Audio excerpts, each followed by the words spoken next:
Hano muraho neza nshuti zanjye, nongeye kubasuhuza aho muherereye hose. Amahoro y'Imana abane namwe. Nk'uko bisanzwe rero ni kuri Mama Zulu Official, aho tugira ikiganiro cyitwa ngo duhugurane mu tuntu n'utundi. Uyu munsi rero tudatinze nagira ngo mbabwire ngo ndabakunda cyane kandi mbikuye ku mutima. Abakunzi banjye mwese mwaje hano kuri uru rubuga, mwanyeretse urukundo. Imana ibaha umugisha, ndongeye ndabasuhuje. Uwiteka abagirire neza, abaha imigisha itagabanyije aho muri hose. Waba uri uworoheje, waba uri umuntu w'umukire, Imana agiriye neza igaha umugisha. Waba uri umuntu ugishakisha, ndagusabiye ngo Uwiteka Imana kwibuke, aguhe ibyo wifuza byose.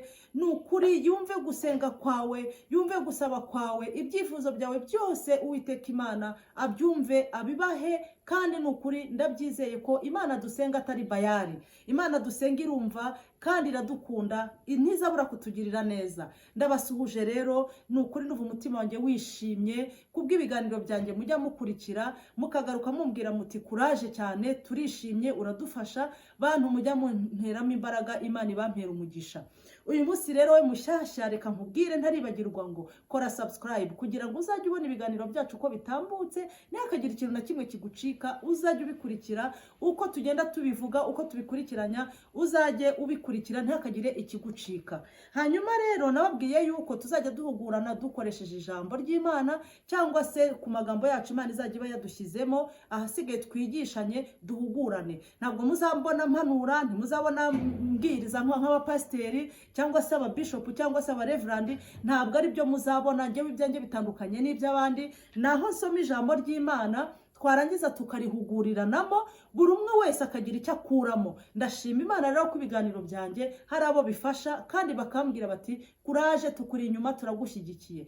Wowe rero nkurikira nshuti yanjye, ninkwigisha cyangwa ninkuhugura, ntukajye ubisiga hano, ahubwo ujye ushyira mu bikorwa ibyo twaganiriye kugira ngo n'abandi bafashwe, inshuti zawe zifashwe, uhinduke. Koko ijambo ry'Imana tuzajya tuba twigiye hano urikurikize, impuguro tuba twavuze ubikurikize, uzareba ukuntu uzagira ubuzima bwiza ndetse ukabana n'abantu bose amahoro. Tudatinze rero mureke dusome ijambo tubona muri Yakobo, ni igice cya 2 umurongo wa mbere. Ubwo ngubwo turasoma umutwe w'amagambo uratubwiye ngo uburyo kurobanura ku butoni bigayitse. Haleluya. Reka nongere nsubire ku mutwe w'amagambo uboneka mu gitabo cya Yakobo umurongo wa 2, igice cya 2 umurongo wa mbere. Haratubwiye ngo uburyo kurobanura ku butoni bigayitse. Mureke dusome mu izina rya Yesu. Haleluya. Umurongo wa mbere uratubwira uti, bene data, kwizera kwanyu mwizera umwami wacu Yesu Kristo w'icyubahiro nikube uko kurobanura abantu ku butoni. Nihagira umuntu uza mu iteraniro ryanyu yambaye impeta y'izahabu n'imyenda y'akataraboneka, akinjirana n'umukene wambaye ubushwambagara, namwe mukita ku wambaye imyenda y'akataraboneka, mukamubwira muti mwicara aha. Yego, dukomeze. Mwicara aha heza. Ubwo nyine murumva ko ni umuntu wambaye neza imyenda y'akataraboneka w'amazahabu, bamubona yinjiye bakamubwira ati ni mwicara aha heza. Aha, dukomeze ijambo ngo naho umukene mukamubwira muti weweho hagarara iriya, cyangwa wicare munsi y'agatebe k'ibirenge byanjye. Mbese iyo mugenje mutyo nimuba mwirobanuye, mukaba abacamanza batekereza ibidakwiriye? Nimwumve bene data bakundwa, mbese Imana ntiyatoranyije abakene b'iby'isi ngo abe ari bo baba abatunzi b'ibyo kwizera, baragwe ubwami yasezeranyije abayikunda? Ariko dore mwebweho mwasuzuguye umukene. Mbese ye abatunzi si bo batwaza igitugu bakabakurubanira mu nkiko? Si bo batuka rya zina ryiza mwitirirwa? haleluya. Nyamara dukomeze ku 8, nyamara niba musohoza amategeko y'umwami wacu nk'uko byanditswe ngo ukunde mugenzi wawe nk'uko wikunda, muba mukoze neza. Ariko niba murobanura abantu ku butoni, muba mukoze icyaha, mutsinzwe n'amategeko y'uko mwacumuye. Imana idufashe kandi tugirire neza. Haleluya. Shuti yanyu nkurikiye, mwumvise ijambo ry'Imana. Hano tubwiye ukuntu tutagomba kurobanura ku butoni. Ese reka nkubaze, nkwibarize yewe torero, nkwibarize torero ry'Imana rijya mu ijuru, ese mufata gute abakire, mufata gute abakene? Ndakubaza unsubize, cyangwa usubize Umwuka Wera akwibariza unamusubize nawe ubwawe. Ese ijambo ry'Imana riratubwiye ngo umuntu akinjira ahantu yambaye imyenda myiza y'izahabu, yambaye imyenda nako yambaye amasheneti y'izahabu, yambaye imyenda y'agaciro y'akataraboneka, none akinjirana n'umukene, twarangiza tukabona kuri ya mukire ari ugomba guhabwa ibyicaro bihambaye. Ese birakwiye ko tubikora? Ijambo ry'Imana riratubujije, riratubwiye ngo tuba twihaye guca imanza, tuba twihaye kurobanura, kandi nyamara ntabwo tugomba kurobanura, tugomba gufata umuntu wese nk'undi, tukaguha agaciro umuntu wese, tukamuha agaciro kuko ni ikiremwa cy'Imana. Ese mubyeyi unyumva, ese wa mugabo unyumva, wa musore wa mukobwa unyumva, ni gute ugira uwakira abantu? Ese ntutandukanya abantu? Ese nturobanura ku butoni? Ijambo ry'Imana riratubujije, riratubwiye ngo ntabwo ari byiza ko tugomba kugira gute kurobanura ku butoni. Ntabwo buri muntu wese, kandi Imana yitoranyirije abakene, bivuga ngo umukene aho ari yitegure ko azabona ubwami bw'Imana. Kandi nawe mukire ndagusaba kugira ngo wowe ukize utekereze, kuko ijambo ry'Imana ritubujije, ritubwiye ngo ntitukajye tugira gute turobanura ku butoni. Gerageza muntu aho uri hose ukunda umukene. Fite intimba ku mutima nje kuvugira abakene, abantu boroheje bo hasi. Imana itubabarire kandi tugirire neza. Imana nidufashe tugire urukundo ku buryo dukunda n'abandi tubona ko bari hasi y'ibirenge byacu, nk'uko Bibiri bivuze ngo we mukene genda uhagarare hariya, cyangwa se ugire gute, cyangwa wicare ku gatebe munsi y'ibirenge by'umukire. Mu izina ry'Yesu Imana itubabarire. Niba ijambo ry'Imana ritubujije, mureke tujye twumvira ijambo, twumvire Umwuka Wera, twumve yuko umuntu wese afite agaciro imbere y'Imana. Ntabwo Imana yigeze iturobanura, twese tubona kimwe. Imana ishimwe cyane. Siza abantu bajya bavuga amaterime, abantu bajya bavuga ngo mama, ngo ubukire, ngo umuntu w'umukire ngo aba yarabonye ijuru, ngo no mu ijuru ngo abantu ngo ntabwo bazicara ngo ku ntebe imwe, ngo no mu ijuru ngo amazu azaba rutanwa. Twese mu ijuru ntituramenya ukuntu hameze, turahumva, turariharanira. Iri juru rero bene data Imana itubwira muri make, iri juru nubwo bwose imeze gutyo, ijuru riraharanirwa. Haleluya.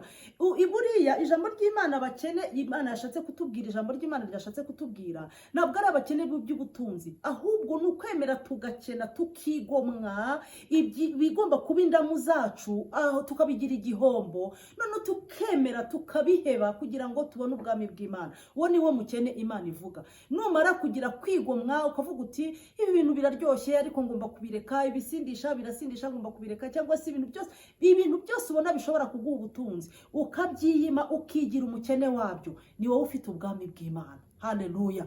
Umukene Imana ivuga ntabwo ari umukene w'amafaranga, ntabwo ari umukene w'imyambaro, ntabwo ari umukene w'ibiribwa. Ni kwa kundi twiyemeza tukavuga tuti turigomwe, turetse ibi ngibi, nyamara tukennye ibi ngibi. Ntabwo dushaka ko bitubera inzira zo kugira ngo tuzabure ubwami bw'Imana, ahubwo tukabyiyima, cyangwa se Imana ikabitwima kugira ngo dukomeze tugire gute tuyoboke inzira y'Imana. Rero iyi jambo riratubwiye ngo Imana hano muri 5, reka nongere mpasome ngo nimwumve bene data bakundwa, mbese Imana ntiyatoranyirije abakene b'iby'isi ngo babe aribo baba abatunzi b'ibyo kwizera. Haleluya. Ushobora kuba udafite iby'isi ariko utunze ibyo kwizera, ari nabyo bizagira gute, ari byo duharanira tukazagira iherezo ryiza. Imana ihabwa icyubahiro. Rero ndakubwira wowe ahuriye, aho uherereye hose, uko umeze kose, ibyo utunze byose, gerageza wigomwe, wigire umukene w'iby'isi, hanyuma uharanire iby'ijuru, ari byo ariho ubuzima bwacu buzarangirira, tukazabana n'Imana ibihe byose, tutarira tutababara, hahandi tuzaba tutiganyira ngo turarya iki ngo turambara iki, hahandi tuzaba tuvuga tuti tugeza hera heza, tugomba kubaho neza. Imana ishimwe cyane. 8 hakatubwira ati nyamara niba musohoza amategeko y'umwami wacu nk'uko byanditswe ngo ukunde mugenzi wawe nk'uko wikunda, muba mukoze neza. Haleluya. Ikiganiro cy'ubushize nabigishije ukuntu tugomba kugira urukundo, tutagomba kurobanura ku butoni, tukagira urukundo rwiza, rwa rukundo Yesu Kristo adushakamo, rwa rukundo Imana itwigisha, rwa rukundo rwo kutagira gute, rwo kutikunda, aho ugomba gukunda mugenzi wawe nk'uko wikunda. Narabigishije mbabwira yuko tugomba kugira urukundo. N'ubu murumva kuri ijambo rigarutse hano ku 8 bivuga ngo nyamara niba musohoza amategeko y'umwami wacu, erega ni n'amategeko ngo nk'uko byanditswe ngo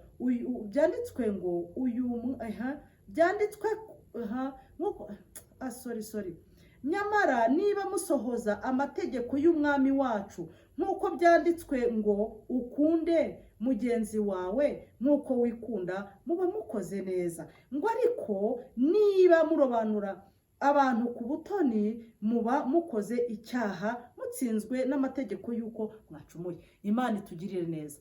Mwene data, murumva ko urukundo rugarutse. Nabigishije mu minsi yashize, bigisha ku rukundo, ukuntu ugomba gukunda abantu nk'uko nawe wikunda. Rero reka mbabwire ngo mugerageze twubahe Imana, dukurikiza amategeko yayo, tutarobanura abantu ku butoni, ahubwo umbonemo ishusho y'Imana. Nubona uriya umubonemo ubwiza bw'Imana. Nubona umuntu w'umutindi nyakujya hasi wo kubabarirwa, umubonemo ikiremwa cy'Imana. Nurangiza umuha agaciro nk'uko wagahaye wa mukire w'umuherwe wo hejuru, umufite utunze ibintu n'ibintu, ufite amafaranga menshi, numubona umubonemo ko nawe ari ikiremwa cy'Imana. Nimureke abantu, ndakubwira nibwira, buri muntu wese aba afite uwaruta. Ngiye ashobora kuba ndi muri iki kigero, wenda ntaburara, cyangwa se wenda ntagira gute, ntambaye ubusa, ariko hakabaho urundi muntu undusha amafaranga menshi cyane, afite amamodoka, afite ama etage, afite ibiki. Uwo muntu ari hejuru yanjye, noneho hasi yanjye none urumva ndi hejuru y'uwo muntu, noneho ngewe hasi, uri hasi yanjye ni wa wundi urya rimwe ku munsi, cyangwa se akaburara mama akamara nk'iminsi 3 atarya. Urumva ko buri muntu wese afite uwo agiye aruta. Ariko niba turutanwa mu by'isi, mureke duhuze umutima, nibura dukundane mu mitima yacu, kuko twizera Imana, kandi kuko Imana idusaba urukundo no kutarobanura ku butoni. Tuyumvire, wumve ko wowe uri hejuru yanjye, nawe uri hasi yanjye, twese uko dusumbana turi ibiremwa by'Imana. Haleluya. Imana ihabwa icyubahiro cyane. Nshuti yanjye, ntatinze mu magambo, ni ukuri ndagira ngo nkubwire ngo mureke twese tube umugozi umwe, dusenyere umugozi umwe, tube mu rukundo. Imana izatwishimira. Numbonamo ko ndi mugenzi wawe utuje, nako ukennye, umbone mu bwiza bw'Imana. Nimbona wowe mukire, nkubone mu bwiza bw'Imana. Wa wundi uri hasi cyane wo kubabarirwa, nawe nabona uri hejuru, amuboneho ubwiza bw'Imana. Nibibe ya magambo uvuga ngo maye ngo abakire si abantu. Nimureke twirinde ijambo ryo kuvuga ngo abakire si abantu. Ese wa muntu we, wakira umukene gute? Wakira umukire gute? Bimeze gute? Mufite gute mu mutima wawe? Imana itubabarire kandi tugirire neza. Ni ukuvuga ngo niba turi hano mu isi, Imana araguhaye umugisha, gerageza uwusangire n'abandi. Narabibigishije mu kiganiro cy'ubushize, ndavuga nti ntabwo ugomba kugira gute kuba uturanye n'umuntu ari umukene, wowe ufite ubushobozi, ngo urare uriye, undi nawe imbabura yimanike, cyangwa se n'izo nk'izo mu ziko ntazicane. Nyamara korera umugisha, mu ijuru hari Imana ihemba, kuko imirimo dukorera aha ku isi nizaduherekeza. Iriya ndirimbo naririmbye, nababwiye mu bushize mbaho ubuhamya bwanjye, mbabwira ko natangiye kuririmba. Naririmbye indirimbo ivuga ngo korera Imana ugifite imbaraga, ejo utazavuga ngo urashaje. Ndakubwira ngo fasha imfubyi n'abapfakazi n'abandi bose bababaye, kuko imirimo dukorera aha ku isi nizaduherekeza. Haleluya. igitero kivuga ukuntu wa muntu witwaga Tabita wo muri Bibiliya twabwiwe yari umuntu wadoderaga abapfakazi, ni wa muntu wadoderaga imyenda imfubyi. Amaze gupfa Imana bararize cyane, abapfakazi bararize, baravuga bati ninde uzongera kutudodera imyenda? Mwibuke ko ijambo ry'Imana byanditse mu ijambo ry'Imana ritubwira yuko Tabita Imana yamuzuye kubera iyo mirimo yakoreraga abantu batishoboye. Reka nkubwire rero, muntu unyumva uyu munsi, muntu unteze amatwi, muntu ukunda ijambo ry'Imana, muntu wubaha Imana, tugerageze tureke kurobanura ku butoni. Ufata umuntu wese nkaho ari ubwoko bw'Imana, nkaho yaremwe n'Imana. Ahasigaye tureke kurobanura ku butoni, natwe Imana izatwishimira. Ibyo bihuriranye n'ukuntu hano ijambo rirambwiye rinyibutsa ikiganiro nigeze kubigisha nkubwira ngo wowe urinde ucira umuntu urubanza. Batubwiye yuko iyo urobanuye ku butoni uba wihaye guca urubanza, kandi hari umucamanza wabigenewe uzaducira imanza twese turi aho ngaho. Imana ikatubwira ngo jya hariya nawe jya hariya. Rero rekeraho kugira gute kurobanura ku butoni. Fasha umuntu wese ubabaye, umugirire neza, bumukene w'iby'isi ahubwo uba umukire w'iby'ijuru. Haleluya. Niba ukennye iby'isi ntabwo ugomba gukena n'iby'ijuru. Wa muntu we, tugire ubutunzi, tubike ijambo ry'Imana. Ubu nibwo butunzi Imana itubwira. Umukene Imana ivuga si uw'amafaranga. Umukene ijambo ry'Imana rivuga si uw'amafaranga, si uw'ibiryo, si uw'imyambaro, si uw'amamodoka, si uw'amazu. Ahubwo ese utunze ijambo ry'Imana ringana gute mu mutima wawe? Amen. Niyo mpamvu nazanye ibi biganiro kugira ngo dutunge ijambo ry'Imana mu mitima yacu, tuzabone icyo Imana itubwira, tuzabone icyo Imana ishingiraho itubwira ngo nimuze, ngwino muze bwoko bwanjye, ndabizi mwakoze ibishimwa nanjye, nimuze. Kandi Imana ihora iri ku ntebe y'imbabazi itegereje ko twese duhinduka, tugira ubutunzi bw'ijambo ry'Imana, kuko ijambo ry'Imana ni ubuzima. Niyo mpamvu nakoresheje iki kiganiro cyanjye ijambo ry'Imana, kuko ibiri hano muri iri jambo ni ibintu bikomeye cyane, ni ubuzima. Ibintu biri mu ijambo ry'Imana nitubikurikiza tuzaba tugize gute? Tuzaba tubonye ubuzima. Ngewe nababwiye ko mutazabona mpanura, nimuzabona nititiza, nimuzabona mvuga mu ndimi, ahubwo nzajya nsoma ijambo nivugira amagambo yanjye, uhinduke nanjye mpinduke, twese tuzabona ubwami bw'Imana.